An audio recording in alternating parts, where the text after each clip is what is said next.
이 시간 우리가 함께 나눌 토픽 30주제로 풀어쓴 기독교 강요 우리 함께 살펴보도록 하겠습니다. 30주제로 풀어쓴 기독교 강요 저번 주는 저희 서재동 목사님께서 말씀을 전해주셨고 2주 만에 시작을 합니다. 어디서부터냐? 페이지로 따지면 책을 가지신 분은 120페이지 두 번째 줄 어거스틴부터 시작을 하고요. 그리고 유인물을 가지고 계신 분들, 유인물은 뒤에 비치되어 있습니다. 율법의 제1용법 9.3.1 율법의 제1용법의 중간 부분에 보면 어거스틴에 따르면이라는 거기서부터 시작이 됩니다. 자, 지금 이 칼빈은 이 율법에 대한 기능을 세 가지 기능으로 얘기를 합니다. 그 세 가지 기능 중에 첫 번째가 알려주는 거예요. 무엇을 알려주느냐? 우리의 상태를 알려주는 거예요. 우리가 지금 불완전하고 우리가 지금 하나님의 손길이 필요하다를 알려주는 기능이 첫 번째 기능이에요. 알려주다 보니까 우리가 잘못한 것도 알려주게 되고요. 우리가 하나님의 축복에 걸어가는 것도 알려주게 돼요. 그러니까 양날의 검인 건 거죠. 빛이 비추면 빛이 비추어서 행복하지만 빛이 비추기 때문에 그림자가 나타나는 거예요. 어둠 속에서는 그림자라는 게 없어요. 근데 빛이 등장하면서 그림자가 보이기 시작한 거거든요. 율법이 이렇게 양날의 검의 역할을 하면서도 우리의 상황에 대해서 알려주는 역할이 제1용법인데 지난번에 배운 거에 이어서 어거스틴에 따르면 120페이지 두 번째 줄 여기서부터 읽어보겠습니다. 오늘은 김효경 집사님이 낭독을 수고해 주시겠습니다. 어거스틴에 따르면 율법을 주신 목적은 위대한 체하는 우리를 작게 만들고 우리에게 의를 얻을 힘이 없다는 것을 증명하여 무력하고 무가치하며 빈궁한 우리가 은총으로 피난하게 하려 함이다. 하나님이 우리가 할 수 없는 것을 명령하시는 것은 우리가 마땅히 구해야 할 것을 알게 하시려는 뜻이다. 그러므로 우리는 다음과 같이 기도하여야 한다. 주여 행하소서. 자비하신 주여 행하소서. 우리가 할 수 없는 일을 명하소서. 당신의 은총 가운데서만 할 수 있는 일을 명하소서. 율법의 제1용법은 하나님이 적극적으로 작정하지 않은 인간의 우연한 속성, 즉 죄성으로 말미암아 생긴 작용이다. 초대교회 암브로시우스가 말했듯이 원래 적합한 경청자를 만나면 구원을 주기로 계획된 율법이 죄와 죽음의 원인으로 변하는 결과가 되었다. 이러한 용법은 죄인에게 율법의 의의를 깨닫게 해서 그리스도의 의를 찾을 수밖에 없도록 하는 칭의 단계의 작용이다. 자, 이게 무슨 내용이냐? 여기 중간에 이 마지막 문단에 보면 율법의 제1용법은 하나님이 적극적으로 작정하지 않은 인간의 우연한 속성, 즉 죄성으로 말미암아 생긴 작용이다.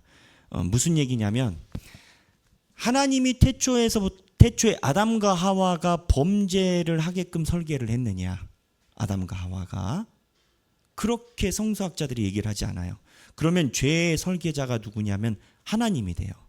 그러나 하나님은 범죄에 갈 수도 있지만 하나님을 온전히 믿을 수 있는 자유의지, 기회는 인간에게 다 주신 거예요. 근데 기회를 주셨다 해서 그게 하나님의 잘못은 아닌 건 거죠. 근데 이 기회에서 인간이 온전히 하나님께서 주신 기회를 살리지 못한 거예요. 그러면 어떻게 되냐면 자연극부적으로 기계적으로 인간의 죄성이 따라와요. 그러니까 나눠서 생각해 볼 필요가 있어요. 선악과를 따먹었다고 해서 꼭 죄인의 성격을 우리가 가져야만 하느냐? 그러니까 선악과를 따먹어서 범죄한 게 따로 있고 우리가 죄인으로서 살아가는 습관이 따로 붙은 건 거예요. 이거는 어떻게 이야기할 수 있냐면 자동차가 있어요. 자동차가 있는데 이 자동차가 엔진이 빵꾸가 났어. 그래서 기름이 새. 근데 엔진이 빵꾸가 난 상태하고 기름이 새는 것은 구분하는 건 거예요. 엔진이 빵꾸가 난 그 상태하고 기름이 새는 것은 구분을 하는 게 우리는 말이 안 되는 것 같지만 이런 이해인 겁니다. 엔진이 빵꾸 났다고 해서 기름이 꼭 새는 건 아니에요. 왜? 안 움직이면 되니까. 엔진이 빵꾸 나도 차가 안 움직이면 사고 날 일이 없어요. 자동차가 사고가 안 나려면 자동차를 집에다 가만히 두면 돼요. 절대 사고가 나지 않아요. 누가 와서 받지 않는 한. 받아도 100대 0이야. 그러니까는 자동차를 사고 나서 안전하게 살려면 그 자동차를 운전하지 않으면 안전해. 근데 그런 사람이 어디 있어요? 근데 이 자동차를 샀을 때 엔진이 빵꾸 난 상태와 기름을 부어서 이제 자동차를 움직일 때 기름이 새는 거를 구분을 하는 건 거죠, 칼빈이. 그러니까 인간이 선악과의 범죄를 했어요. 근데 범죄를 했는데 이걸 안 따라올 수가 없어. 근데 따라온다라고 해서 자동차 만든 사람이 했다라고 할 수는 없어. 기름은 자기가 넣은 거니까. 그 다음에 죄성이 따라오는 건 거예요. 이게 기름이 새니까 율법이 나타나. 율법이 나타나가지고 그 얘기를 해. 야, 너 기름 샌다. 너 이렇게 가면 나중에 기름값 엄청 들어. 기름 새. 그럼 이제 왜 기름이 새는데? 했더니 네가 빵꾸 나서 그래. 자동차 네 엔진이 빵꾸 나서 그래. 이게 율법이 와서 얘기를 한단 말이에요. 근데 율법이 와서 이야기를 하는 그 순간 이 자동차는 기분이 나빠요. 왜? 하자인 자동차로 판명이 되거든. 하자 자동차로. 그러니까 하자 자동차로 판명이 되는 그 순간 왜 내가 하자된 자동차인데 네 상태가 원래 그래. 자존심이 상하죠. 그러나 하자인 상태를 알아야 그 빵꾸를 메꿀 거 아니에요. 그 율법의 기능이 이렇다라는 거예요. 그 율법의 기능이 어떠냐? 우리가 에덴 동산에서 선악과를 따먹었어. 왜 우리가 죄가 있냐? 이게 말하기가 참 어려운데 자동차 엔진이랑 똑같아요. 가만히 있으면은 뭐 그냥 그 상태로 있겠지. 그러나 인간은 살아가야 돼. 그 살아가고 그 상태에서 습관이 나와. 그리고 우리가 가지고 있는 본성이 나와. 악한 거는 악한 대로 나와. 빵꾸가 났으니까 기름이 새. 그러면 왜 이거 안 나오게 하려면 그러면 그냥 가만히 있어야지. 근데 인간이 가만히 있을 수 없거든. 이거를 와가지고 누가 얘기를 하냐? 율법이 얘기를 해. 근데 율법이 이야기를 하는 목적이 있어요. 니들이 빵꾸 났으니까 이거를 떼어야 돼. 근데 떼우려면 어떻게 해야 돼? 예수 그리스도의 보혈의 피로만 떼울 수가 있어. 라고 알려주려고 율법이 왔다라는 거죠. 그러니까 율법의 기능이 첫 번째 기능인데 그거를 이제 칼빈이 어려운 말로 이야기를 할 때 율법의 제1용법은 하나님이 적극적으로 작정하지 않은 인간의 우연한 속성. 하나님이 빵꾸를 냈냐고. 자기네 빵꾸 냈지. 근데 빵꾸 나도 그냥 그 상태인데 자기네들이 그 습관대로 살아가니까 기계론적으로 따라온 건 거예요. 이 이해를 어떻게 해야 편하냐? 천지 자연에 있는 천지재해를 하나님이 일으켜서 우리를 심판하느냐, 그렇게 복음주의 학자들은 보지 않아요. 원래 이 천지 자연에 있는 습성도 에덴 동산에 있을 때는 온전했다라고 봐요. 지진, 번개, 화재, 알 수 없는 이러한 자연재해, 이러한 자연재해의 일어남이 사실은 우리는 이게 자연에서 재해가 있다라고 생각하지만 신학적으로 보면 에덴 동산의 자연으로 인해서 일어나는 자연의 재해는 에덴 동산에 없어요. 근데 인간이 범죄함으로 인해서 에덴 동산도 손상을 받은 거예요. 그 손상을 받았잖아요. 그러면 지금 일어나는 자연재해는 하나님이 벌을 내리신 거냐? 아니에요. 자연재해도 인간의 범죄함으로 손상이 되다 보니까 기계론적으로, 그러니까 반복적으로, 패턴적으로 이 자연재해가 지속적으로 발생을 하는 건 거예요. 타이어가 빵꾸가 났잖아요. 바람이 새잖아요.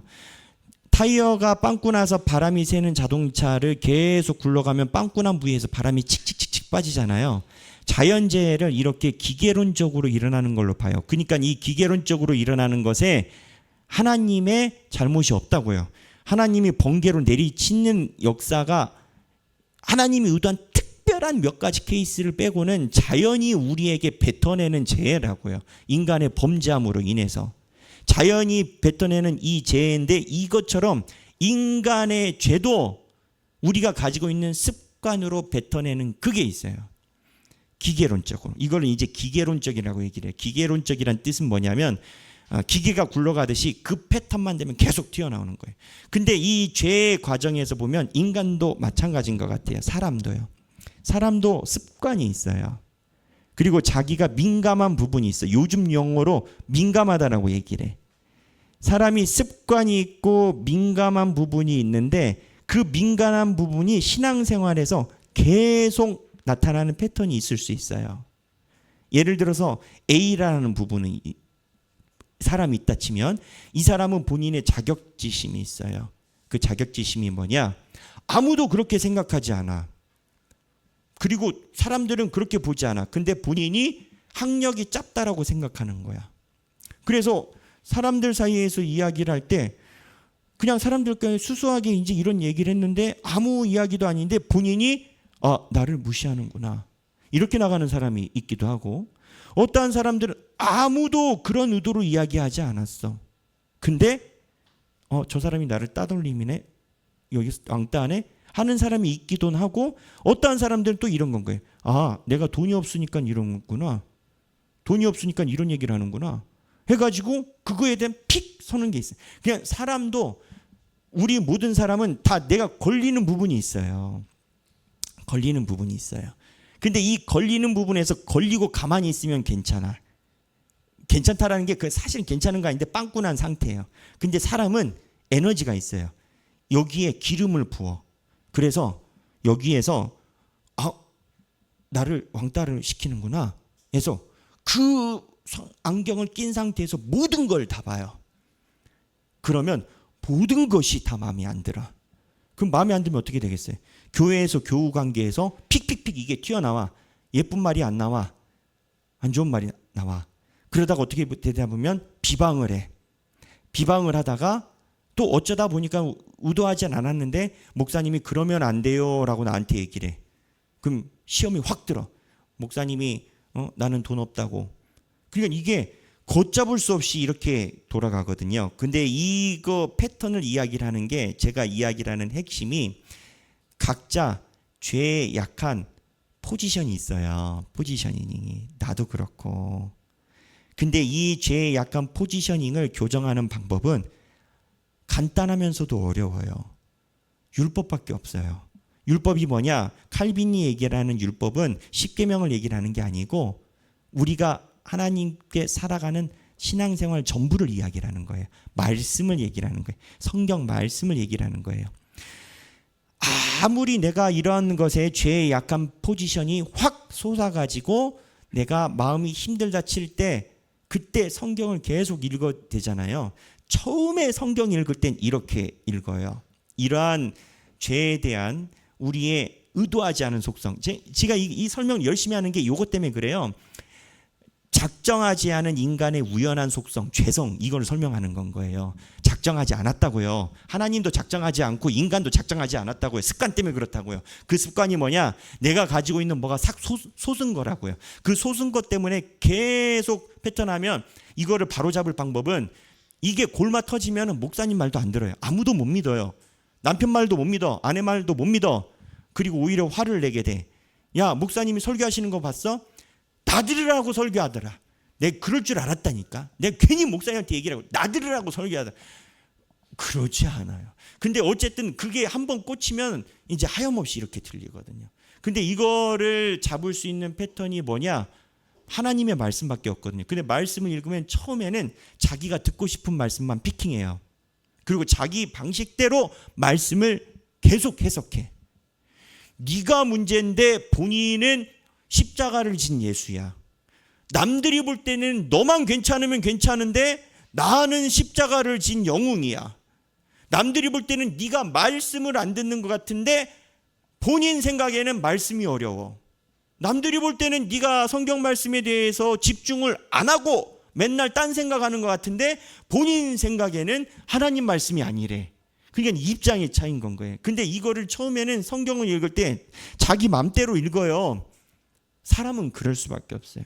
근데 이게 오랜 시간 동안 성실감을 잡아가면 말씀이 교정을 시켜요. 자기 마음대로 읽는 것도 한계가 있어요. 한계가 있어. 그러니까 성경 말씀이 계속 이제는 공격이 들어와.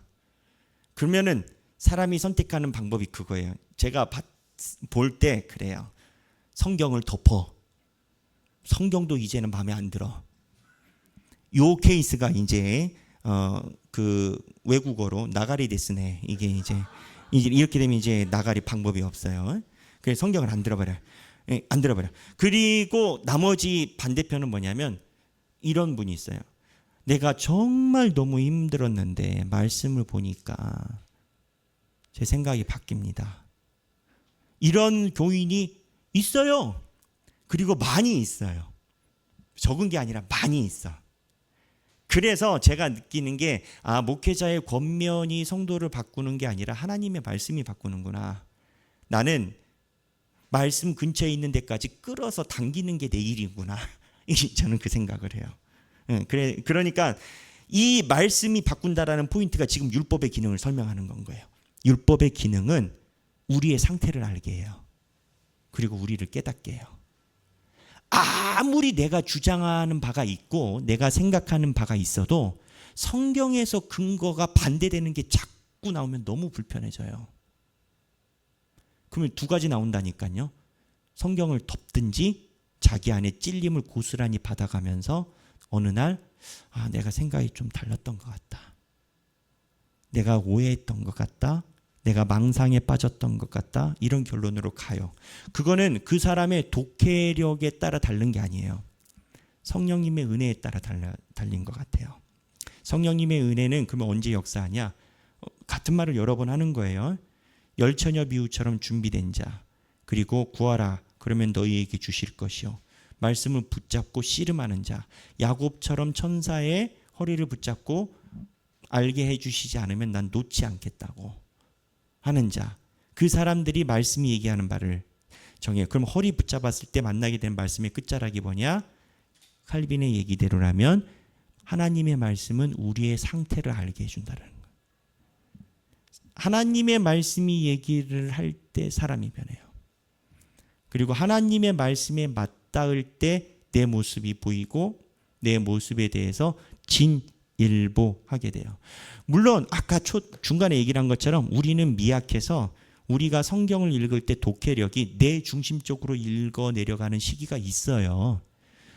그게 없고 1단계가 없는데 2단계로 가는 사람은 없어요. 1단계는 정말 달마다 하나님의 은혜를 받아 좋은 말씀만 어디 손구로 해가지고 주께서 뭐 사랑하시고 평화하시고 막 이것만 365일 가.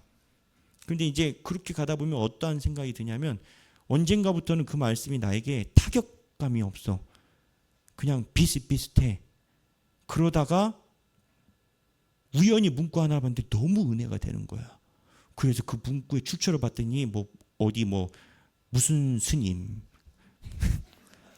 무슨 스님 말. 가만히 있어봐. 내가 받은 느낌이 이런 게 아니야. 왜 스님이지? 그러니까 무슨 얘기냐면 이게 처음에는 자기 중심적으로 좋은 글귀를 읽어댄다고요. 이게 성경 읽기에 입문자 과정이에요. 없는 게 아니라 있어요. 그러면서 그 깨닫고 나서 하나님 이거는 아닌 것 같아. 내가 스님 말씀의 은혜를 받는 건 좀 아닌 것 같아요. 해서 이런 느낌으로 이제 성경을 찾다 보면 성경이 불편해지고 성경이 자꾸 나를 때리고 그러다 보니까 이렇게 살면 안 되겠네.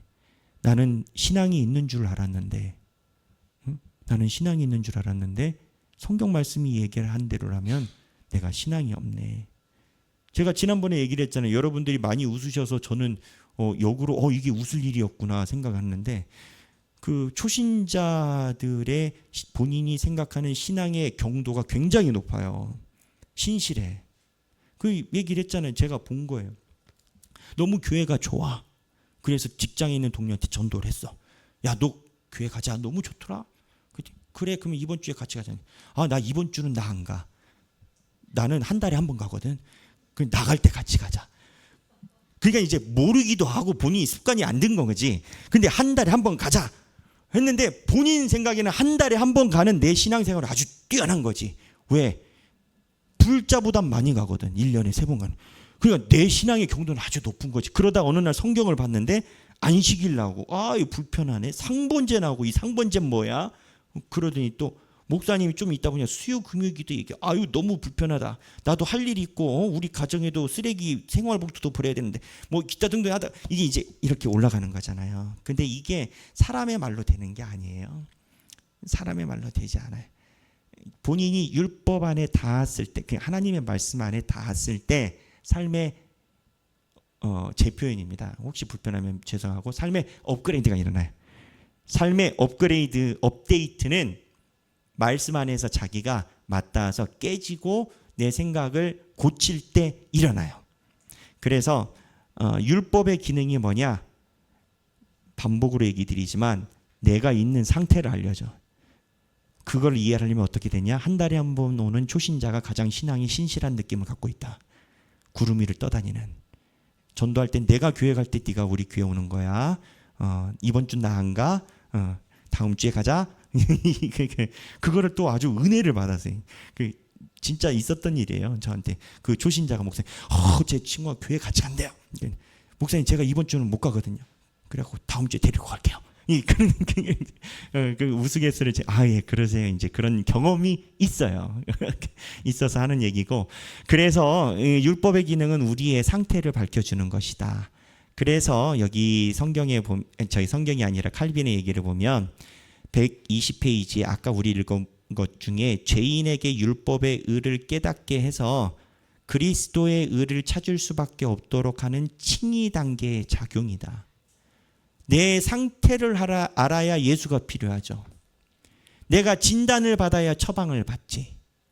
그렇잖아요. 우스갯소리를 매번 얘기를 했지만 아이들의 관념에는 구원을 받으려면 죄부터 지어야 된다잖아요. 일단 죄를 알아야 될 거 아니야. 그래서 이러한 단계가 있다. 그 다음에 읽어주시죠. 율법의 명령 안에서.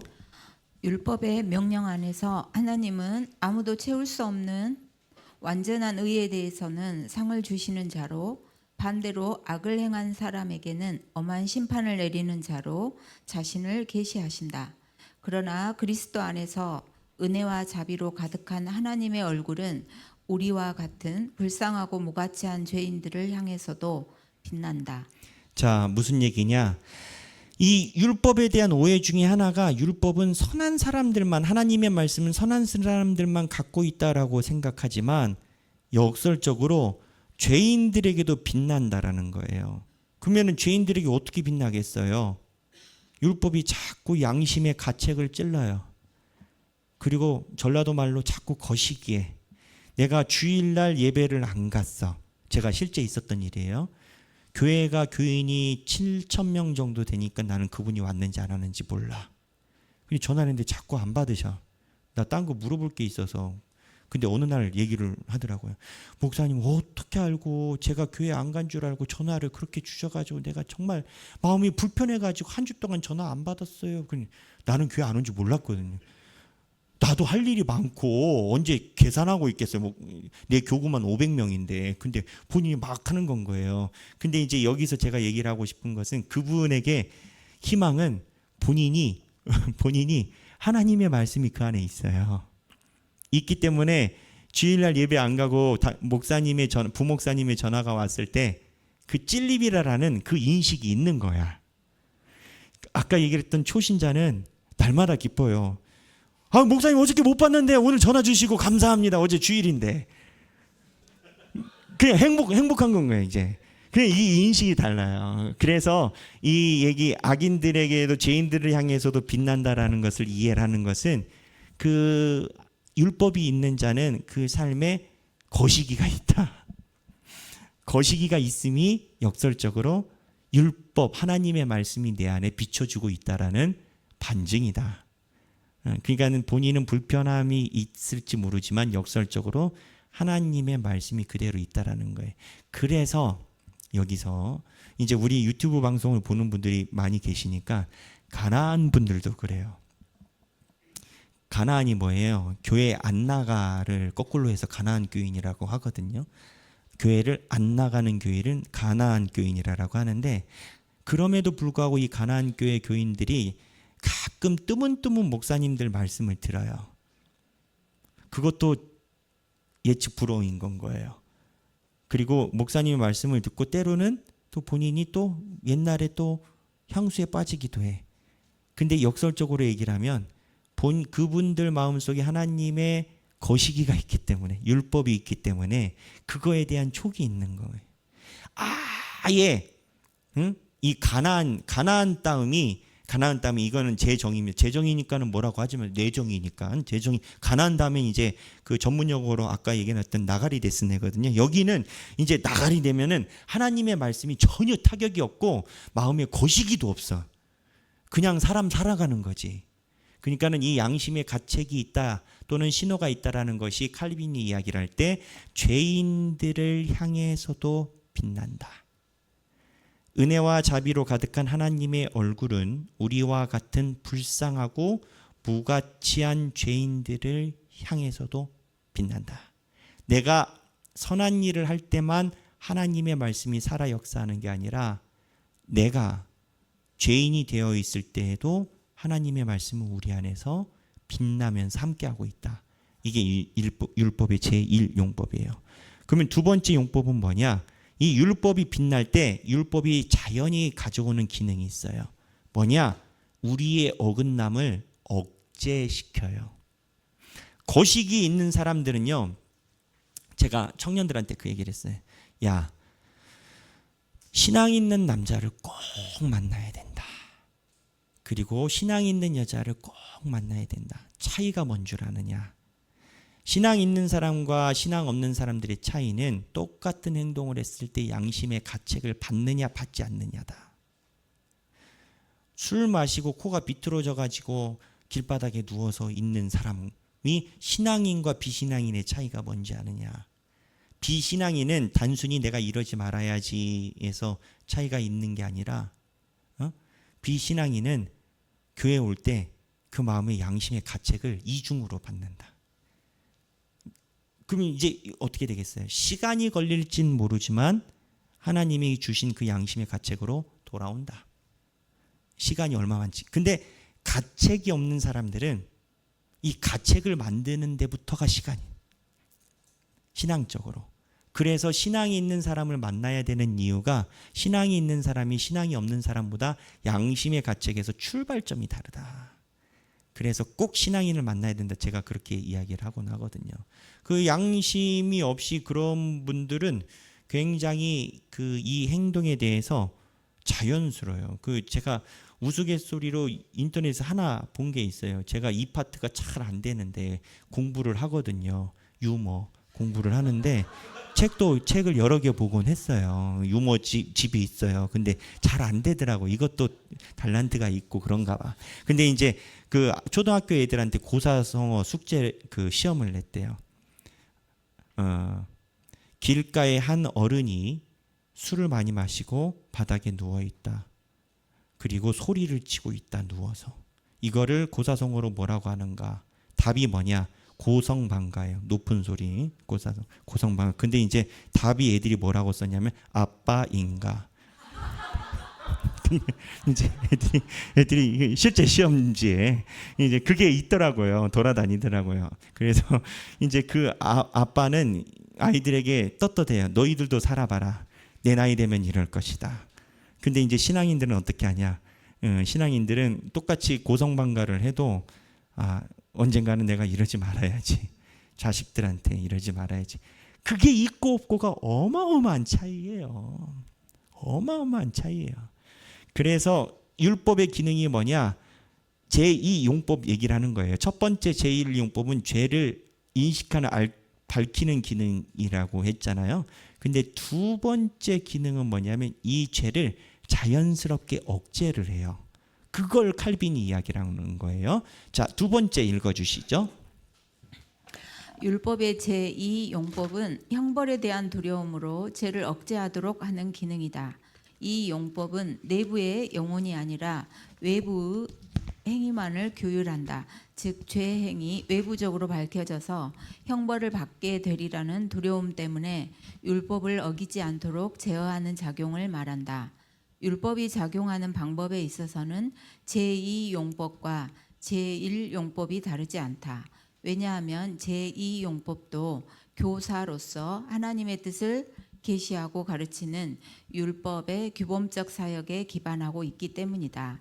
따라서 율법의 제2용법과 관련해서도 이를 단지 일반 시민 법적 기능과 동일시하는 우는 피해야 한다.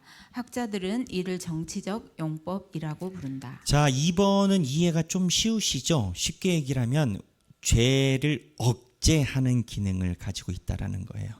그래서 마음속의 가책이 가책으로 끝나는 게 아니라 두 번째 줄에 보면 이 용법은 내부의 영혼이 아니라 외부의 행위만을 규율한다. 그래서 제2 기능은 외부적 행위의 실제적인 제재를 하나님의 말씀이 가져간다라는 거예요. 그러니까 성경에 보면 나중에 바울 서신에 보면 반이 나오거든요. 교인들의 신앙생활에서 무엇을 해야 되는지 쉽게 분을 내지 말며 뭐 기타 등등 그런 얘기들이 많이 나와요. 이런 것들이 실제적인 외부 규범을 한다는 거죠. 그러면 이제 세 번째 용법은 뭘까? 1번과 2번 용법은 충분히 이해가 쉬워요. 죄를 밝히니까 외부적으로 억제하겠지. 근데 세 번째 용법은 자, 하나님의 말씀의 율법의 기능, 그러니까는 하나님의 말씀이 있는 사람이 나타나는 현상이라는 거예요. 하나님이 말씀이 있는 사람이 나타나는 현상의 세 번째 기능이 뭐냐? 하나님 나라를 위해서 사역하는 거예요. 이게 사역이 기독교 용어거든요. 밖에 나가서 야, 나 교회에서 사역하고 왔어. 그러면 아무도 못 알아들어요. 그게 뭐냐고. 그 사역이 뭐냐? 세 번째 용법은 하나님의 말씀대로 실제로 움직이고 실천하고 살아가고 헌신하고 봉사하는 게 세 번째 기능이에요. 그러니까 율법이 뭐라고 했어요? 하나님의 말씀이잖아요. 하나님의 말씀이 그 안에 있는 자는 하나님의 나라와 교회를 위해서 무언가 해야 될 일을 찾아가게 되어 있어요. 역설적으로 하나님의 말씀이 살아있는데 가만히 있는 사람은 도 닦는 거예요. 그 도 닦는 거는 뭐냐? 하나님의 말씀이 온전히 임하지 않은 상태일 수 있어요. 하나님의 말씀을 일종의 학교에서 배우는 지식 또는 자충만성이라고 이야기를 하는 나의 알매 욕구를 채워가는 일종의 작용으로만 하나님의 말씀을 생각할 수가 있어요. 근데 칼빈은 하나님의 말씀이 살아있으면 하나님의 말씀은 역동적으로 움직이게 만든다라는 거예요. 이 얘기, 세 번째 얘기는 초대교회가 비유가 돼요. 초대교회가 하나님이 성령과 말씀에 대한 깨달음을 주셨거든요. 예수님이 40일 동안. 근데 예수님이 40일 동안 직접 가르치셔서 말씀을 가르치셨고 성령이 오셔서 깨닫게 됐거든요. 그리고 나서 나타난 현상이 뭐예요? 길거리 나가서 하나님 나라의 복음을 전도한 건 거예요. 그러니까 길거리에 나가서 하나님 나라의 복음을 전도하고 하나님의 교회를 위해서 살아가게 하는 세 번째 기능을 위해서 말씀과 성령이 임한 거거든요. 그러니까 온전한 말씀과 온전한 성령이 임한 자는 방구석 크리스찬은 없어요. 자신합니다. 성경이 그런 각도로 이야기를 하지 않고 신앙이 그런 각도로 얘기를 하잖아요. 방구석 크리스찬은 죄송하지만 성경을 잘 연구해 보면 도 닦는 거예요. 사사기 17장에 있었던 레위지파의 오보처럼 도 닦는 신앙은 그래요. 신학자들도요. 우리 서재동 목사님이 계시지만 신학자들도요. 현장에서 하나님의 교회를 섬기거나 목사로서 활동하는 이 활동을 끊잖아요. 그러면 방구석 도 닦듯이 신학 논문을 계속 써내요. 생명력이 없어요. 그리고 나중에는 뭐 종교다인주의로 빠져요. 신학자들도 목회자니까 똑같은. 근데 이거를 잃지 않는 방법은 현장에 발을 담고 있는 교수가 그 하나님의 말씀과 균형을 잡거든요. 근데 그거를 자기의 의지로 할 수 있는 게 아니에요. 무슨 얘기냐면 해야지 이 율법하니까 헷갈리니까 규범적으로 해야지 하는 거는 못 가요. 한계가 있어. 내 책임, 나에 대한 부담감 또는 내가 해야 된다는 당위성, 명제 또는 무언가 내가 생각하는 관념을 위해서 의지로 가는 건 한계가 있어요. 그건 오래 못 가요. 오래 못 가. 사람마다 뭐 편차가 있을 수는 있겠으나 결국은 오래 못 가. 바닥에 떨어져요.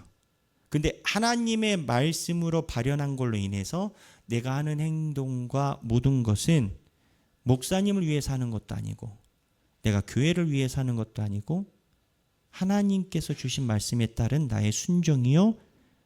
내가 어디 선교지 가서 죽을 수 없고 그럴 사람도 아니고 내가 어느 유명한 사람처럼 내가 전 재산을 해가지고 하나님 교회를 세우고 그럴 수도 없고, 그런 거에 비하면 내가 할 수 있는 것이 하나님께 드릴 수 있는 조그마한 헌신이다 라는 자기의 고백이 있는 자들이 그게 가능해요. 그리고 그런 고백이 있는 자들이 그게 가능할 때 나중에 이루어졌을 때도 자기에 대한 기득권이 없어요. 주께서 은혜를 주셨기 때문에 내가 한 거고, 주께서 주신 은혜가 있었기 때문에 이건 내 것이 아니기 때문에 자기에 대한 소유권이 없어요. 이 얘기를 왜 하느냐? 율법의 세 번째 기능이 온전한 신앙생활을 하게끔 사역의 에너지를 공급한다라는 거예요. 말씀에 대해 온전히 선 사람은 가만히 있을 수 없어요. 기독교는 돛 닦는 종교가 아니에요. 그리고 역사적으로 돛 닦아서 될 역사를 갖고 있지 않아요. 하나님의 성령이 그러지 않아요. 지금도 하나님은 일하고 계셔요. 그렇기 때문에 하나님의 자녀된 우리는 그 길을 가는데 의무적으로 못 가요. 주님께서 주시는 말씀에 대한 은혜의 화답으로만 갈 수가 있어요. 그래서 이 세 번째 기능인데, 세 번째 기능 한번 읽어봐 주시죠. 율법은 영혼 속에 이미 하나님의 영이 살며 다스리고 있는 신자들 가운데도 여전히 작용한다. 율법의 제3용법은 거듭난 사람들 가운데 작용하는 용법을 지칭한다. 그들에게는 율법이 마음과 생각 속에 깊이 새겨져 있다. 이와 관련하여 율법에 가르치는 사역과 권고하는 사역이 주목된다. 자, 보면 칼빈은 이 세 번째 사역과 관련된 걸 거듭남의 징표로 봐요. 그 말씀적인 비춤이 있거든요. 예레미야 31장 33절하고 히브리서 10장 16절인데, 이제 칼빈이 이야기라는 건 다 성서의 근본에서 따오는 건데, 무슨 얘기냐? 거듭남이 뭐냐? 영원한 생명에 대한 본인의 받아들임이거든요. 깨달음이거든요. 근데 깨달음이 있는 사람은 하나님 나라를 위한 헌신과 실천이 따라와요. 그래서 아리마대 요셉은 자기의 무덤을 주께 드렸고, 니고데모는 주님을 만나서 처음에는 그 믿음이 안 됐으나 예수님이 돌아가셨을 때 니고데모가 향품을 가지고 와서 방부 처리를 예수 그리스도를 같이 했고, 그 니고데모가 바리새파였잖아요. 예수를 죽인 게 바리새파잖아요. 예수님과 대화할 때 예수님에게 점수를 많이 못 땄거든요. 무시당했다는 느낌 받을 수 있거든요. 근데 니고데모가 예수님과 대화하고 나서 예수님이 돌아가셨을 때 와서 예수님의 시신을 같이 수습하죠. 바리새파인데 목숨 건 거예요. 그러니까는 말씀에 대한 깨달음은, 니고데모가 거듭남의 상징이니까 말씀에 대한 깨달음은 실제적인 현실에 대한 행동으로 나와요. 그리고 행동으로 나오지 않으면, 그러니까 이게 참 어려운 건 거예요. 사람들은 자기가 가지고 있는 인식과 실제가 다른 거를 파악하는 게 너무 어려워요. 그 사람들은요, 죄인들의 특징이 뭐냐면 자기가 죄인이라고 생각하는 죄인은 아무도 없어요. 어느 분이 그러더라고요. 교도소에 가면 다 억울해가지고 변호사가 잘못해서 재판관이 실수해가지고 내가 여기 왔다라고 하지, 내가 여기 당할 죄를 당해서 왔다라고 하는 사람은 극소수래요. 없지는 않지만. 그러니까 하나님의 거듭남의 증표로 사역이 나타나지 않는 사람들이, 아, 내가 믿음이 약하구나 라고 하면 배워가는데, 이게 그러지 않아요. 이 내가 아는 것과 사역의 일치를 가져가지 못하는데, 아는 게 있으니까 내가 마치 믿음이 있는 것처럼 여겨서 사역의 부분에 대한 자기 정당화가 들어가거든요. 물타기가 들어간다라는 거죠. 근데 이거를 누가 교정하냐? 목사님이 얘기해서 안 돼요. 목사님은 물가로 끌고 가는 것뿐이고, 아까 얘기를 한 거랑 똑같아요. 본인이 성실하게 말씀을 계속 읽다 보면 언젠가 하나님이 성경의 그 파트에 해당되는 걸 묵상하게 자꾸 만들어요. 이제 이런 건 거죠. 다니엘이에요. 다니엘이 지금 본 환상을 목사님이 막 얘기를 하고 있어요. 다니엘이 85세잖아요. 그러면 우리는 하나님께서 다니엘을 쓰셨다라고 하잖아요. 근데 마음속에 그런 게 걸려있는 사람은 다른 게 보여요. 어떻게 보이냐. 나이가 85세인데도 다니엘이 일하네. 은퇴를 했다는데 일하네. 그리고 다니엘은 또 기도를 또 계속 일한다네. 뭘까? 나는 이렇게 실제적으로 일하진 않은데. 그리고 다니엘 그 환상의 본문에 보면 여러분 우리 묵상하고 있지만 히데겔 강가로 가잖아요. 거기가 100몇 킬로 떨어진 데거든요. 다니엘이 거주하는 수도에서. 제가 지도 그거를 설명을 자세히 하고 싶은데 요즘 할 게 너무 많아가지고 줄여갖고 한다고 하는데 제 실력이 많지 않아서 줄여도 줄인 태가 안 나가지고 죄송한데 여하튼 지나가는 것 중에 다니엘이 그 강가까지 이동을 하거든요. 이동을 해가지고 거기서 이제 환상을 보게 되거든요. 그쪽으로 이동한 이유가 있어요. 근데 이제 제가 말하고 싶은 포인트는 뭐냐면 성경을 볼 때 내 마음속에 율법이 거시기라라고 찔른 부분이 성경을 볼 때 말씀을 볼 때마다 나는 그것만 계속 타격이 와요. 목사님은 A를 얘기를 했어. 목장 모임 들어가니까 다 A를 이야기를 해. 근데 내 느낌은 목사님이 나한테 B를 얘기를 한 것 같아. 나들으라고. 근데 그게 한 주 되고 두 주 되고 세 주 되고 네 주 되고 하면 성경 말씀에서도 계속 그게 나타나고 그 족적을 찾아가잖아요. 그러면 목사님은 빠져요. 아, 이 부분을 자꾸 성경이 나한테 이야기를 하시나? 내가 뭘 해야 되지? 라고 들어가는 교인들이 있어요. 우리 하길교회도 있고요. 그래서 우리 하길교회 교인들의 신앙의 성장은 제가 볼 때 말씀에 대한 집중에서 봐요. 그리고 교인들이 그 부분에서 신앙 성장을 보여주고 계시고. 그래서 율법의 세 번째 기능이 뭐냐? 자, 첫 번째는 인지하는 거잖아요. 엔진이 빵꾸 났는지 빵꾸 안 나는지 인지해가지고 두 번째는 뭐예요? 두 번째는 억제 기능이잖아요. 거시기. 그럼 억제됐잖아요. 그럼 세 번째는 뭐냐? 이게 부정적 입장에서만 율법이 기능을 갖고 있는 게 아니라 하게끔 한다고요. 교회를 위해서, 내 신앙을 위해서, 내 교우를 위해서 사역하게 한다고. 헌신하게 한다고. 이게 세 번째 기능이에요. 율법이. 하나님의 말씀이 온전히 들어가면 누가 안 시켜도 그 마음이 불일 듯 일어난다라는 거예요. 그래서 이와 관련하여 율법에 가르치는 사역과 권고하는 사역이 주목된다. 권고 이 파트에 권고 한문까지 써놨잖아요. 저는 한문을 잘 모르는데 잘 써놨어요. 권고하는 사역이 주목된다. 그다 가르치는 사역으로서 읽어봐 주시죠.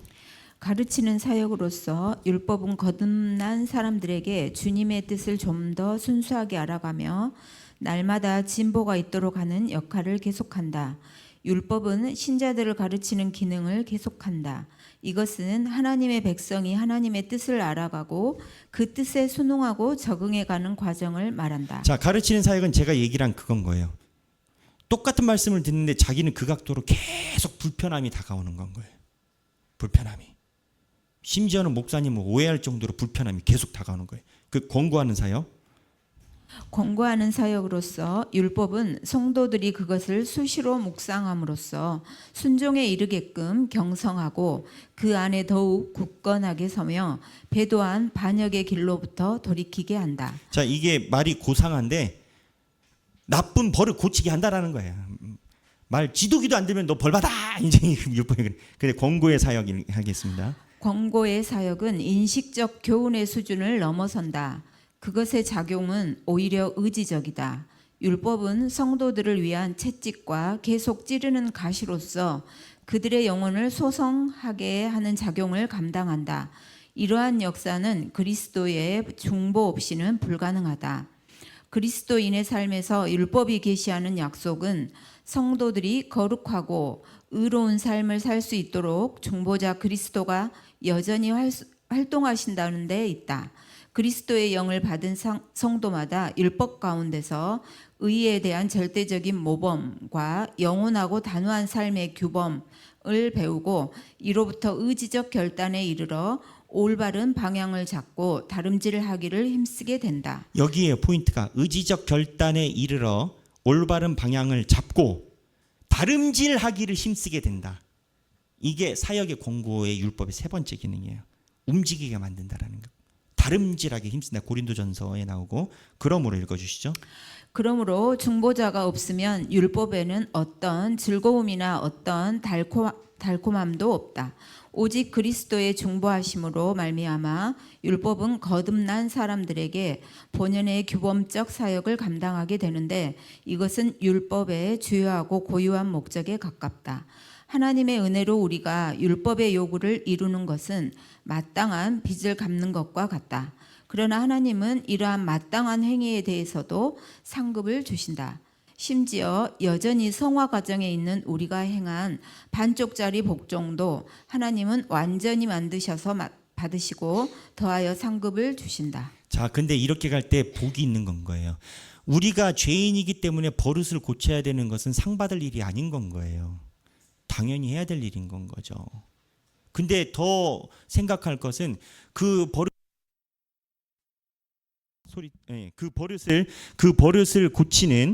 버릇을 고치는 힘이 나에게서 있지 않고 하나님의 말씀에서 온 건 거예요. 그러니까는 내가 버릇을 고친 힘이 아닌 건 거지. 내 상 받을 여지가 아무것도 없는 건 거지. 근데 공로가 아니라 이러한 생활을 해보면 내가 하나님께 계산 받을 게 하나님이 없는데 하나님이 연말 결산을 해주셔.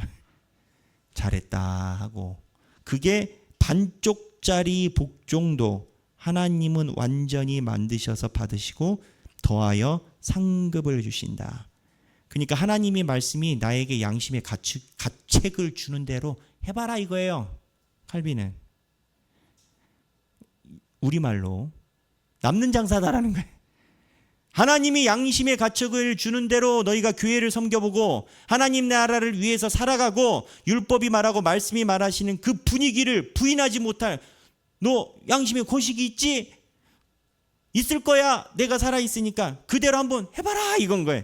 그러면 하나님이 시켜서 했는데 네가 한 것처럼 계산해서 상도 주신다는 거예요. 그러니까 칼빈은 하나님의 말씀대로 살아가는 것이 어디 뭐 선도부에 끌려가 가지고 억지로 교화받는 것이 아니라 이건 상 받는 길로 하나님이 초대해 준다라는 게 칼빈의 포인트예요. 신앙생활이 그래요. 처음에 신앙생활하는 분들이 가장 힘들어하는 게 내 시간에 대한 배분이에요. 모든 초신자들은 이 산을 넘어가요. 나는 일주일에 한 번 교회 갈 줄 알았거든. 근데 신앙생활 하다 보니까 수요기도 있고 금요기도 있대. 처음에는 부담이 안 됐어. 근데 이상하게 나만 빼고 가는 것 같아. 여튼 이러됐든 뭐가 됐든 이렇게 하나님의 말씀과 여러 가지 기준에 의해서 신앙생활 하다 보면 내 삶에서 떼내야 될 게 생긴단 말이에요. 근데 칼빈의 말대로 하면 그거를 내가 떼내라고 해. 말씀이 하시는 거지. 근데 말씀이 하시는 대로 네가 순종해봐. 네가 한 것처럼 말씀이 여겨준다. 복 받는다. 상 받는다. 이제 그 얘기인 건 거예요. 칼빈은. 이게 이제 율법에 대한 1용법, 2용법, 3용법을 요약적으로 쉽게 설명해 준 건 거예요. 이 율법이 뭐냐? 10계명이 아니라고 했어요. 10계명 이상의 하나님의 말씀이라는 전반적인 성경에 대한 분위기라는 1용법, 2용법, 3용법. 그래서 우리 사랑하는 우리 하길교회 성도 여러분들이 백영기 목사가 아니라 여러분들이 하나님의 음성에 의해 말씀에 들려지는 대로, 가슴에 들려지는 대로 한번 시험하고자 살아래도 보기를 권면드립니다. 그러면 하나님의 축복이 시험코자 살아봤는데 돌이켜보니 주의 은혜였구나 라고 고백하는 날이 분명히 임하실 줄로 믿습니다. 우리 이 시간에 잠깐 기도하겠습니다. 각자 기도하겠습니다. 이 공부를 하면서도 여러분들도 각자 개인적으로 솟는 것이 있을 거예요. 내 무언가가 있을 거예요. 그거를 놓고 주께 잠깐 기도하는 시간 갖겠습니다. 기도하겠습니다. 주여,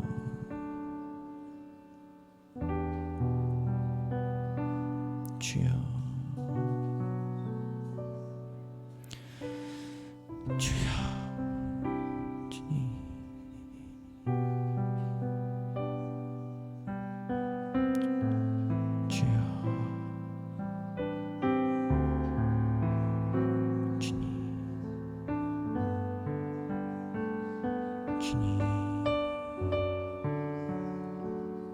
붙들어 주옵소서. 주여 주님 주여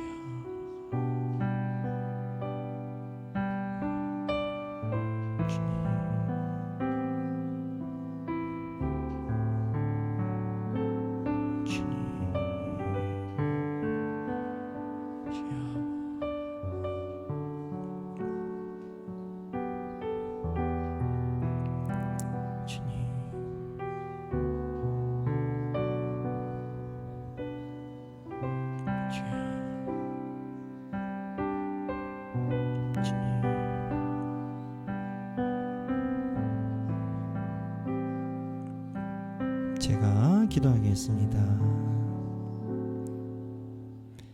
하나님 아버지, 우리 성도들이 주님의 말씀에 날마다 서려고 노력합니다.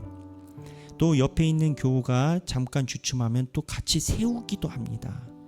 이러한 주님 공동체를 우리에게 허락하여 주시니 감사합니다. 주여, 우리가 부족하지만 율법을 바라보고 하나님의 나라를 위해서 초대교회처럼 한 걸음 한 걸음 나아갈 때 주여, 반쪽짜리 사역도 반쪽짜리 헌신도 주께서 귀하게 여기사 온전한 것처럼 상급을 주신다라는 말씀을 우리가 듣게 하여 주옵소서. 우리 하길교회 성도가 어렵지만 습관을 바꾸고 생각을 바꾸고 관습을 바꿔 말씀대로 살아가려고 노력하곤 합니다. 물론 우리가 훌륭한 성인들처럼 뛰어나게 하지는 못합니다만 그래도 우리를 나무라지 않으시고 기다리시고 아장아장 걸음을 지켜봐 주시는 하나님의 긍휼을 의지하여 나아가오니 우리의 삶이 주님의 말씀에 의해 성장하게 하여 주옵소서. 이제는 우리 주 예수 그리스도의 은혜와 하나님 아버지의 극진하신 사랑과 성령님의 감동감화 교통하심이 부족하지만 한 발짝이 안 되면 반 발짝이라도 내디디며 주님의 말씀으로 나아가기 원하는 사랑하는 모든 주님의 백성들 머리 위에 지금으로부터 영원토록 함께 계시길 성부와 성자와 성령의 이름으로 간절히 축원하옵나이다. 아멘.